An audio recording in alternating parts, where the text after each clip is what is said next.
Praise the Lord. അനുഗ്രഹിക്കപ്പെട്ട ഈ നല്ല പ്രഭാത സമയത്തിനായി നന്ദിയുള്ള ഹൃദയത്തോടെ വീണ്ടും ഞാൻ കർത്താവിന് സ്തോത്രം ചെയ്യും.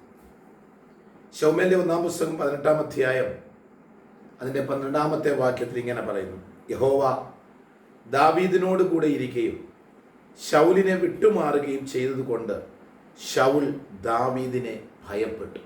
ദൈവത്തിന് സ്തോത്രം. അനുഗ്രഹിക്കപ്പെട്ട ഈ നല്ല വചനത്തിനായി ഞാൻ നന്ദിയോടെ കർത്താവിന് സ്തോത്രം ചെയ്യും.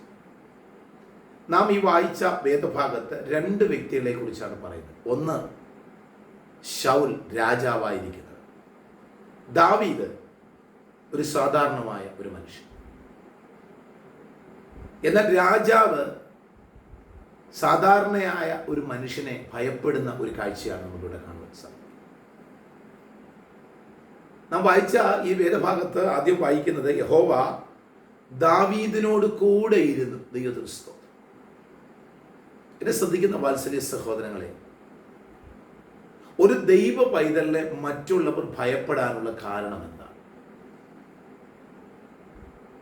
സാധാരണ മനുഷ്യരെ പോലെ തന്നെയാണ് ദൈവമക്കൾ എന്ന് പറയുന്നവർ. പക്ഷെ ദൈവത്തെ അറിയാത്തവരും ദൈവത്തെ അറിയുന്നവരും തമ്മിൽ വ്യത്യാസമുണ്ട്. ദൈവത്തെ അറിയുന്നവന്റെ മേൽ ദൈവത്തിന്റെ പരിശുദ്ധാത്മാവുണ്ട്.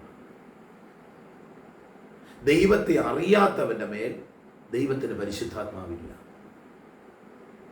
ദാവീദും ശൗലും തമ്മിലുള്ള വ്യത്യാസം, ദാവീദിന്റെ മേൽ ദൈവത്തിന്റെ പരിശുദ്ധാത്മാവിന്റെ സാന്നിധ്യമുണ്ട് എന്ന് അറിഞ്ഞ ശൗൽ ആ നിമിഷം മുതൽ ദാവീദിനെ ഭയപ്പെടാനായിട്ട് തുടങ്ങി. എന്നെ ശ്രദ്ധിക്കുന്ന വാത്സല്യ സഹോദരങ്ങളെ, ശത്രുക്കൾ നമ്മളെ കണ്ട് ഭയപ്പെടണമെങ്കിൽ നമ്മുടെ മേൽ ദൈവത്തിൻ്റെ പരിശുദ്ധാത്മാവിൻ്റെ സാന്നിധ്യം ഉണ്ടാകും. എത്ര വലിയ രാജസ്ഥാനത്തിരിക്കുന്നവരാണെങ്കിൽ പോലും ദൈവത്തിൻ്റെ മക്കളായ നമ്മെ ബഹുമാനിക്കുവാനും നമ്മെ ഭയപ്പെടുവാനും സാധ്യമാകണമെങ്കിൽ നമ്മളിൽ വ്യാപരിക്കുന്ന ഒരു ദൈവങ്ങളുടെ ശക്തി നമ്മളിൽ കൂടെ അത് വെളിപ്പെട്ട് നിൽക്കണം.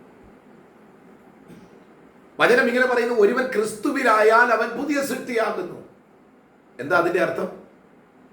യേശുവിനെ അറിയാതെ ജീവിച്ചിരുന്ന ഒരു മനുഷ്യന്റെ മേൽ ദൈവത്തിന്റെ ആത്മാവില്ലായിരുന്നു. എന്നാൽ ദൈവത്തെ അറിയാൻ അവൻ തുടങ്ങിയ നിമിഷം മുതൽ പരിശുദ്ധാത്മാവിന്റെ ഒരു നിറവിലേക്ക് അവൻ എത്തപ്പെടുവാൻ സാധിച്ചു. ഇന്ന് പകൽക്കാലം നമ്മളെ മറ്റുള്ളവർ ഭയപ്പെടണമെങ്കിൽ, മറ്റുള്ളവരുമായി നാം താരതമ്യം ചെയ്യുമ്പോൾ, മറ്റുള്ളവർക്ക് ഒരുപാട് സ്ഥാനങ്ങളും മാനങ്ങളും സമ്പത്തും അവർക്ക് കായിക ബലവും ഒക്കെ കാണും, പക്ഷെ നമുക്കൊന്നും കാണുകയില്ല. പക്ഷെ മറ്റുള്ളവർ നമ്മളെ ഭയപ്പെടണമെങ്കിൽ നമ്മുടെ ഉള്ളിൽ വ്യാപരിക്കുന്ന ദൈവത്തിന്റെ പരിശുദ്ധാത്മാവിന്റെ ശക്തി നമ്മളിൽ കൂടെ അത് പുറത്തേക്ക് വരണം. ഈ പകൽവേളയിൽ നാം എടുക്കേണ്ട തീരുമാനം അതാണ്. നമ്മളിൽ കൂടെ ദൈവത്തിന്റെ പ്രകാശം വ്യാപരിക്കപ്പെടണം. ദാവീദ് ഗോലിയാത്തിന്റെ മുമ്പിൽ വിജയം കൈവരിപ്പാനുള്ള കാരണം എന്താണ്?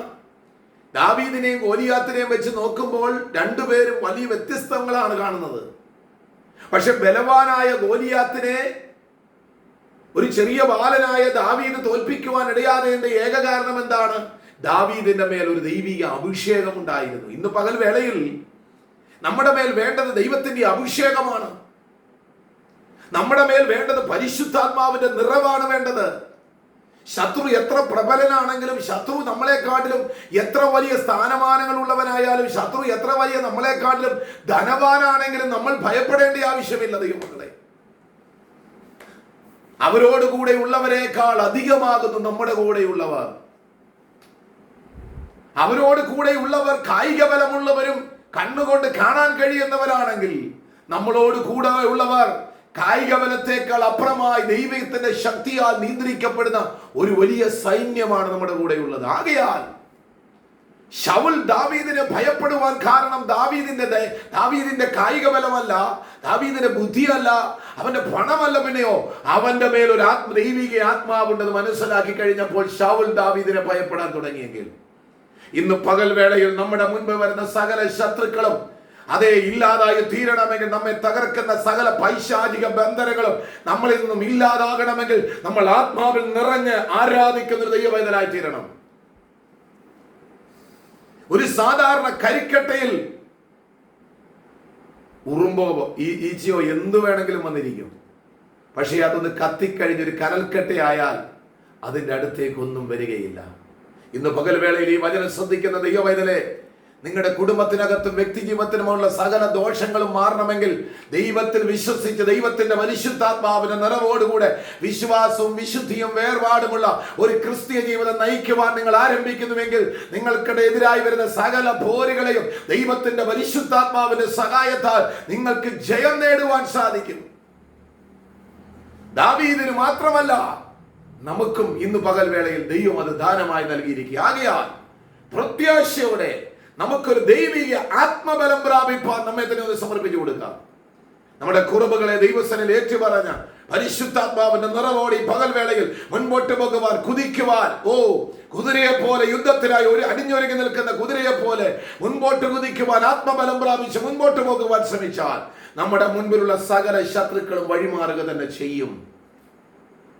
അതുകൊണ്ടാണ് പൗലോസ് പറഞ്ഞത്, നിന്നാ ഞാൻ പടക്കൂട്ടത്തെ നേരെ പാഞ്ഞു ചെല്ലും, എന്റെ ദൈവത്താൽ ഞാൻ മതിൽ ചാടിക്കടക്കും. ദൈവമുള്ളവനെ തകർക്കാൻ ആർക്കും കഴിയത്തില്ല. ദൈവത്തിന്റെ പരിശുദ്ധാത്മാവുള്ളവനെ തകർക്കുവാൻ ആർക്കും സാധിക്കയില്ല. അത് സാധ്യമാക്കുന്നത് പ്രാർത്ഥിയിലെ, ആരാധീര്, ദൈവസനെ വിശ്വസ്തയോടെ ജീവിയില് സ്വർഗം നമ്മെ മാനിക്കും. ആകയാൽ ഇന്നത്തെ പകൽക്കാലം എനിക്ക് നിങ്ങളോട് പറയാനുള്ളത്, മറ്റുള്ളവർ നമ്മളെ കണ്ട് ഭയപ്പെടണമെങ്കിൽ മറ്റുള്ളവരെ കണ്ട് നാം ഭയപ്പെടുന്നവരായിട്ടല്ല, നമ്മെ കണ്ട് ശത്രു വിറയ്ക്കട്ടെ, നമ്മെ കണ്ട് പിശാച് ഓടി അലറി മാറട്ടെ. നമ്മെ കാണുമ്പോൾ തന്നെ, നമ്മുടെ ശബ്ദം കാണുമ്പോൾ തന്നെ, നമ്മൾ കാൽ ചവിട്ടുമ്പോൾ തന്നെ പിശാചിന്റെ സകല ശക്തികളും ഇല്ലാതാകണമെങ്കിൽ, ഈ ഭൂമിയെയും ഭൂമണ്ഡലങ്ങളെയും വിറയ്ക്കുന്ന സകല പൈശാചിക പോരിന്റെ ശക്തികളും നമുക്ക് ജയം നേടണമെങ്കിൽ നമ്മൾ ആത്മബലം പ്രാപിച്ച അഭിഷേകത്തിന്റെ ശക്തിയോടെ ഇന്ന് പകൽക്കാലം നിങ്ങൾ മുൻപോട്ട് നിങ്ങളുടെ മുൻപിൽ ശത്രു കൊണ്ടുവന്ന സകല ദുർഘടങ്ങളും യേശുവിന്റെ നാമത്തിൽ മാറാൻ പോകുകയാണ്. രോഗങ്ങൾ മാറട്ടെ, പ്രയാസങ്ങൾ മാറട്ടെ, ബുദ്ധിമുട്ടുകൾ മാറട്ടെ, നിങ്ങൾ അനുഭവിക്കുന്ന സകല വേദനകളും ഇന്ന് പകൽക്കാലം യേശുവിന്റെ നാമത്തിൽ മാറിപ്പോകുക. വിശ്വസിക്കുക. ആകെ ആ ദൈവങ്ങളിൽ സമർപ്പിക്കുക. നമ്മോട് കൂടെയുള്ള ദൈവത്തിന്റെ സാന്നിധ്യം മറ്റുള്ള എന്തിനേക്കാളും വിലയേറിയതാണെന്ന് മനസ്സിലാക്കിക്കൊണ്ട് വിശ്വാസത്തോടെ സമർപ്പിച്ച് മുൻപോട്ട് പോകുക. ഇന്ന് പകൽക്കാലം ദൈവം നിങ്ങളെ അനുഗ്രഹിക്കട്ടെ. ഈ വചനങ്ങളാൽ ദൈവം നിങ്ങളെ ഓരോരുത്തരെയും ബലപ്പെടുത്തുകയും അനുഗ്രഹിക്കുകയും ചെയ്യുമാറാകട്ടെ. ആമേൻ.